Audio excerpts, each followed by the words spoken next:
నీ జీవితంలో మధురమైన జ్ఞాపకాలు ఇవి మారుతాయి.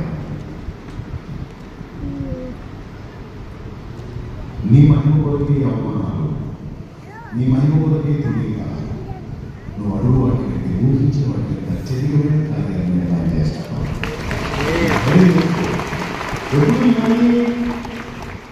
నువ్వు మనసు కృంగినప్పుడు పరిశుద్ధాత్మ వశంలో ఉన్న వ్యక్తులైతే మనసు కృంగే పరిస్థితి ఎదురైనప్పుడు పరిశుద్ధాత్మ ఏం పోలీసులు తెలుసా? ఇప్పుడు కంత చంద్రంలో కూర్చొని ఏడవడం కదా మోకాళ్ళే అంటాడు. నిజంగా మోకాళ్ళు నేర్పించి దైవస్వరం నిర్మిస్తాడు, వాక్యాలు గుర్తు చేస్తాడు, వాగ్దానాన్ని గుర్తు చేస్తాడు. ఈ చేదైన వాడిని మధురమైన జ్ఞాపకాలతో మాట్లాడు.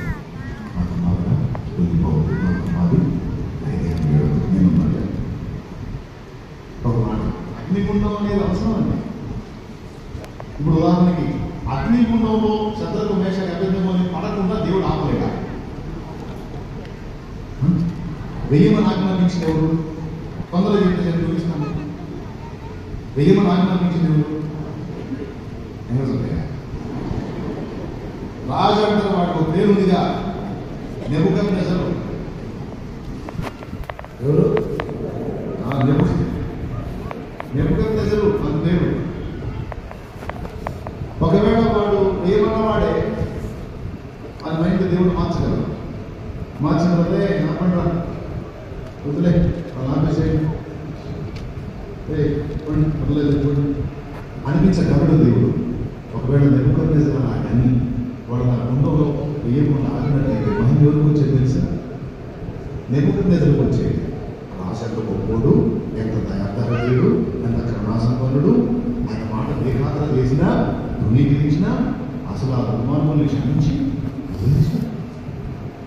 నిజంగా మా మానవుడు రాజు గొప్పడని మళ్ళీ కోసం ఆ సమాధానం అది గొప్పదని మీకు తెలియదన్నమాట. ఆయన ముందే చెప్పాడు విషయాలు, నా మహిమను నేను ఎవరికి ఇచ్చేవాడు, అదే కదా దేవుడు. నా మహిమ నేను ఎవరికి ఎదిగిస్తాడు. అందుకే గుండంలో ఎగిరించాడు. మళ్ళీ అగ్ని ఒరిజినల్ నకిలీగా తేటానికి వేసినోడు రాజేశాడు. వేసినోడు అయిపోయాడంటే ఒరిజినల్ అగ్ని సాక్ష్యం కూడా. కానీ ఒరిజినల్ అగ్ని అయినా, మనుషులు దహించే అగ్ని అయినా తన భక్తులకు కనీసం దానికి వాసన కూడా తగ్గుతుంది.